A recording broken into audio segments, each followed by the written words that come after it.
We have less than 2 weeks to Seller Sessions live on June 1st. Super early birds and the early birds are sold out. We have a few general admissions left before the late arrival ticket pricing kicks in.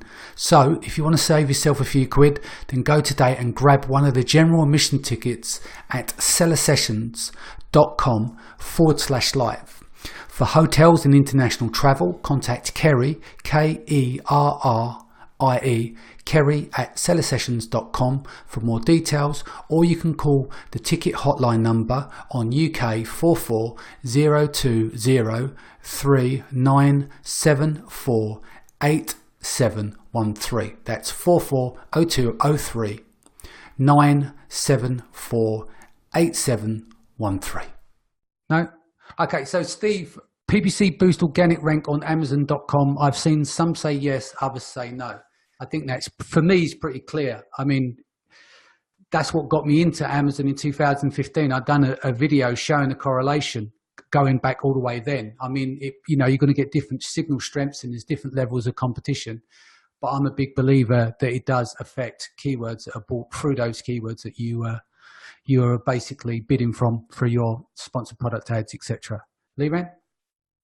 Yeah, I mean, we have direct proof. It's very easy to find direct proof. I had a new product I launched a couple of months ago. Didn't do any promotional push on it, and got the product ranked. And then after I did do some giveaway to push it further. But PPC definitely gave it a big push, and I've seen. And I've done it on multiple other people's accounts also, utilizing PPC. So we have proof. I mean, it's very easy to just track keywords. I think what you want to do is you want to make sure that, you have the keyword in the title. I use things like the viral launch opportunity score also to go after keywords that other people may not be targeting in the same way in the title, like in that exact order. And then do product targeting ads also on competition that is ranking for that search term as well, and run like 10 to 30 keywords and be super aggressive. And we've seen that if you're getting sales from it, you should see an uptick, especially on new products. They are much easier, I think, to move the needle. Yeah, and one way to test that as well: brand new listing, put the listing up, just run one exact search term that you want to run, your main keyword, run that on PPC, track that, do nothing else. Because if you're going to put up a listing and you've got no conversion history, no other history going through that listing, just drive it through that keyword and then just measure and watch it move from plus 300, into the 150s and down. They start to get some activity around that search term and some sales. And if you want to be aggressive, which I think you want to be with new products, you can turn on like dynamic bidding up and down. Add like, depending on how aggressive you want to be, but you can add 50, 100%, sort of like up bid for top of search, up to 900%, for top of search. And, that's also going to be probably for a lot of products, that's probably going to be your best, conversions, at top of search. Yeah, makes sense. Does anyone want to add to that at all? Yeah, I'd just say we've been using PPC only launches for about 18 months now. It's getting a bit more difficult in the competitive markets on .com, but throughout Europe, we still launch products just using PPC. And in the sort of low to mid tier on .com, we're still doing it. And I can stand here very confidently and say categorically, yes, it does. And that comes from sort of two-pronged approach as well. When launching now, we start narrow and go wide. So we're very confident in our keyword research. We're very confident in the conversion rate of our listings. We go narrow, we go aggressive, as Liran says, on the bidding, because our goal during launch isn't optimal. It's not profitability, it's visibility. So I will spend what I need. So I consider it a cost of launch. I don't consider it a marketing cost at that point. So that definitely does, and I'll stand confident on that. Another thing as well is the amounts of accounts that I've been involved in where they've had some PPC manager or a company come in and optimize their campaigns, and all they're doing is reducing bidding on their main terms because those main terms are at a negative ACOS. And then what tends to happen is everyone gets really excited first month. They've just saved $2,000 a month, $3,000 a month on that term. And then after 3 months, they start seeing their listing tank for that main term. And what's actually happened is you're not competing well enough organically to sustain rank on that term. You need that additional PPC sales to maintain that rank on that term. And because you've turned down the bid and you've lowered your visibility on that term, after about 3 months, the listing just starts tanking. And it comes into this big slug, and it's very hard to bring back. So not only for launching, but from a point of PPC optimization, I can name 5 people right now that have been through a lot of pain in the last 12 months because they've optimized their listing down on their PPC campaigns down on their main terms. And as a result, it's a bit of a delayed effect, but within 3 months, that term starts slipping off the rank. And you know what it's like. The rising tide comes up, but the rising tide also goes down as well.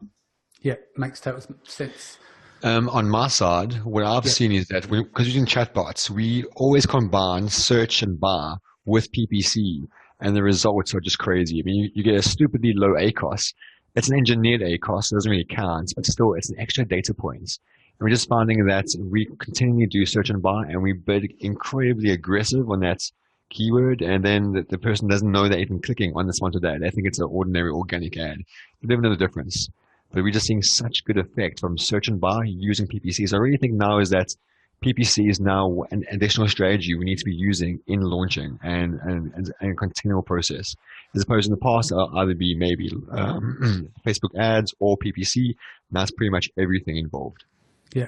That's exactly our approach there, Paul, in terms of, you talked about search and buy. When we do it, we make sure we place number 1, we stick a big red arrow on it, and we make them click the PPC ad. Perfect. It works a treat. And there's a question in the chat that I think is an interesting question, but it's, does bidding with PPC without winning the click or sale help with rank? In a way, Amazon would say this guy's at least using PPC, so let's give him a boost. In my opinion, no. But I'd like to see what some of the other might help relevancy, but it's not going to give you a leg up in terms of actual rank. So. What a lot of people don't realize is your PPC performance metrics really impact organic rank. So just outside of sales, your PPC performance metrics really impact keyword ranking. So I can't tell you, when we first got into ranking with PPC, we took the approach of, we just want the sale. So we'll pay whatever for the sale. We just need the sales to drive the keyword ranking. And so we would bid very, very aggressively. We were sitting in the first ad position so that we can get the sales, but our conversion rate, our click-through rate was poor for these keywords. So we'd see ourselves fall from, bottom of page 1 in the organic results to mid page 2.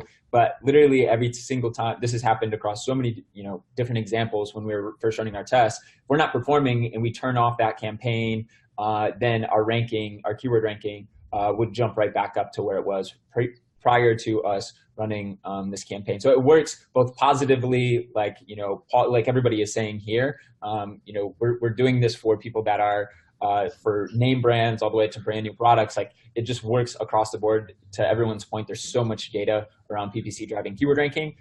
Positively, but it can also impact you negatively. So it's really important that you don't just go in and say, I'm going to pay whatever for the sale. Because if your click-through rate isn't there, your conversion rate isn't there, then Amazon is going to actually hurt your organic ranking because of that. Cool. Yeah.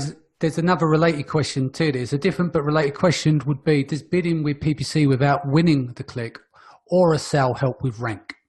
So yes, I think that's what I just referenced. Yeah. But I think to me the answer is no. I mean, it doesn't make sense. I can turn on a PPC campaign at a 5-cent bid or a 10-cent bid and suddenly think that's going to help my rank. And I don't think it's going to do anything. Yeah, Casey made a really good point there. We learned that the hard way. We were going too broad on our targeting. When we're talking about this, you have to be really confident in your keyword research, and you have to be confident in your listing matching the intent of that keyword, because those click-through rates and that performance metrics is make or break when it comes especially to launch. And that's why we go exact, we go narrow, we're very confident. If we're ever launching a product where we're not confident in the keyword research and we maybe don't have full confidence that we're matching the intent, we know who's buying it, we know that we're going to convert well, then we'll run a broad campaign for a few days just to get the data in, and then we'll build out the exact campaign because we're confident in the data. So what Casey said there is gold. Like, we learned that, and it cost us a lot of money. When you do this, you have to be confident in your keyword research and your conversion, because those metrics have to show up: good click-through rates, good conversion rates. Otherwise, it tanks. I would add also that one of the biggest mistakes I see people making is being stubborn on their price off the bat. You know, they want to price like the same as the market or a little above the market, but you're a new product, you don't have reviews, you want to get sales. Like, why would somebody buy your product? You want to get those initial conversions. You want to help push rank, and think of the long game, not, you know, so it's not like I feel like sometimes it's like a pride thing, you know, like you want to sell at the market price or, you know, or even higher because you think your product is premium or better quality or whatever. Customers don't know that when you have no reviews and you're not, you know, showing up anywhere. So you need to be aggressive on the price in order to win the sale. And especially, you know, if you're running product targeting ads and you're going to put your, you know, your ASIN, your ad on somebody else's ASIN that's got, you know, reviews and a similar price, the only way you're going to get that sale, unless you're really offering a lot more value, is just to beat them on the price. And then that will help you with the ranking too. So I see a lot of people sort of wasting more money on PPC than they would have if they just would have lowered their price a few dollars, and then they would have gotten those sales, wasted less money, and improved their rank at the same time. So be aggressive on your price out of the gate. Yeah, makes sense. It comes back to what you said earlier about that sort of, in England we call it a supermarket. I think it's a superstore, but Walmart. So when you go in Walmart, when they're launching a new product, you don't know that brands. They stick it at the end of the aisle. They stick a big red banner that says trial pricing, and they're trading social proof for price. And then as the social proof and the credibility of that product increases, the price increases. So to Liran's point, you've got to start aggressive because you're no one in the market. The market always dictates their offer. You never dictate the offer. So you've got to meet the market where it's at for sure. Cool. Anyone got any more to add to that before we go on to the next one? No? Rebates. Let's talk rebates. Liran, let's come out the gate with it. I've done a set of sessions with Anthony. It's a shame he's not here because he articulated it quite well the other day. So let's get so I think rebates are a gray area, you know. I think one side of it, there's some language in Amazon that says like that rebates are okay, but then there's also language that, you know, compensating buyers is not okay. So I think it's one of those gray areas. You know, I think part of the issue is also following up and asking for reviews, because then it becomes a verified review purchase. What I would say is that right now it's working well for a lot of people. Amazon does not know the side of obviously rebating the customers, and you're getting full price buys, and it seems to be working well for people who are using rebates with full price buys. Yeah, but whether or not, you know, if it's 100%, I don't know. Yeah, no, I mean the conversations we had is like Anthony laid it out in a really good way. He raised tickets to support. The problem seems to be that it is undefined. There isn't the verbiage isn't there for clear definition, so that's where the grey area sits. So you could get suspended or not get suspended. Does that make sense? Would I be heavily concerned? I mean, I would be a lot less concerned if I was doing it not using a service, because the pool of buyers is probably going to be much better for you than using a service. That being the case, I know there's obviously Rebate Key out there, and there's services. And I think people are getting good results from it. And I think your level of risk is probably very low. But that's my opinion, at least currently. You know, Amazon's always changing.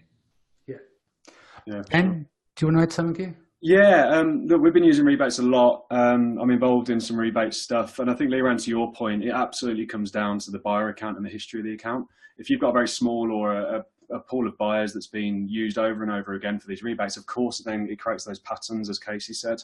And I think in terms of where it sits, I've done a lot of research into this recently because it's something I'm involved in. And it's kind of that grey area of guilty until proven innocent, but it's not stated, it's not okay, and it's perfectly okay in normal retail world. So I haven't heard of any cases yet of anyone coming up against it. I think if you start following up for reviews and it's sort of alluding to incentivizing, of course you're going to hit the problems. But I haven't seen anyone hit issues. And to be honest, in terms of the impact of it, we're seeing it. You need to give away 25% of what you would normally do using a heavy discount. So it's a lot more efficient as well and a lot more impactful. Yeah. We're ranking products all over the place in some really competitive markets through rebates, but we know what we're playing with, and we know that it's not yet defined in Amazon's sort of terms. I'd love someone legal to come out and back it, because that would really help. From my understanding, that I can't speak on behalf of Rebate Key. From my understanding, they've pretty much got that signed off from Amazon, and it's Rebate Key's owned by a load of Amazon sellers. From my understanding, I may be wrong. Yeah. And so the way it can be presented, because rebates have been around since the dawn of time, right? Off of Amazon, it's just Amazon's the questionable platform. Therefore, if it's pitched as a service that, but I don't just sell on Amazon, I'm doing rebates everywhere, that gets around some of the verbiage. Does that make sense? I mean, to me, I think you can make the argument either way very easily, right? I mean, you can make the argument that everything we do to try to, move a product up in rank other than PPC is against terms of service. You're manipulating search results. Amazon can at any time come and say, super URL is manipulation, rebate is manipulation. Everything we're doing is manipulation in a sense, other than using PPC. So you can make that argument also. And at the same time, you can make the argument that, rebates have been around and, it's been done. The bottom line is you're doing rebates to get rank. So you can make the argument that that's not allowed. But I think it's one of those gray areas, and it does seem to be working well. And the truth is, if you are running it through, Facebook ads, or if you have a big pool of just like regular customers that are also buying these deals, I think it's a very low risk type of activity, because Amazon does not know on the back end. I mean, despite what people think, Amazon has information. I don't think Amazon can find out if you're sending PayPal to a customer, after 30 days or something. No, and I think you hit the point exactly there, Liran. It really does come down to the buyer activity. And again, back to the original point we made, you have to blend this stuff. You don't just rely on rebates, blend it in with a Facebook strategy, with your ManyChat list, with Vol Launch, blend it into a service, and providing your kosher, and you turn around, I'm increasing the visibility of my brand new product. I'm happy with rebates, and I believe for right now they're fine. Until Amazon states any different, I'm confident behind them. Cool. So just about that. Oh, sorry, Anthony, go ahead. No, I was going to say, Casey, do you want to step in and think? But between the two of you, you can duel it out. Paul, okay, go ahead. Thanks, Casey. So I was going to say basically is that rebates now are what review clubs were when they first started. So when review clubs first started, we were very like, oh no, it's against the rules, it's breaking the rules. And I didn't use those review clubs for a while. And then I was waiting for everyone else to be caught out, and they never were. And that's what rebates are, I think, is that people are going to use rebates, and eventually it will be cut off. But right now, use it, because people that were slow to use the review club strategy back in the day actually spent all the money on Facebook ads, learning that type of stuff. And they could have saved a lot more time just using those review clubs. I still don't support review clubs, but back in the day, made life a lot easier. And it took 2 years for Amazon to come in and actually ban that. That makes sense. I was going to make a very similar point to Paul. So, we looked at rebates back in 2015, but the language that Liran pointed out around compensating buyers to purchase your product, we felt like, we weren't comfortable with that. And, just like sellers, we as a company have to decide what we are and aren't comfortable with. And we are definitely on Amazon's radar. So, we have 70 employees. I can't make a decision that could potentially get Buyer Launch shut down, because that's, 70 people that their families are depending on us. To Paul's point, my expectation is that Amazon ends up cracking down on rebates. But I don't think that if you've done rebates historically, you will get in trouble. So I'm not saying that you should do them, because I personally feel as though they're against TOS. But Amazon is all about making decisions where you feel comfortable in these gray areas. And I know that rebates are working very, very well. I think that if you feel comfortable using it, a lot of people are having amazing success with it. I don't see anybody getting in trouble for it. So the probability of you getting in trouble is extremely low. I think at some point we will all know when rebates are against terms of service, just like the review groups.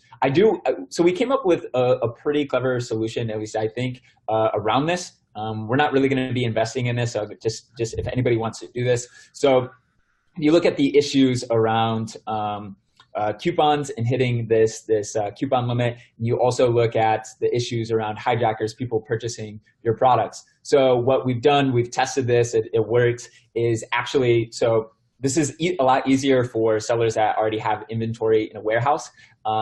This is a Seller Sessions exclusive for you, Danny.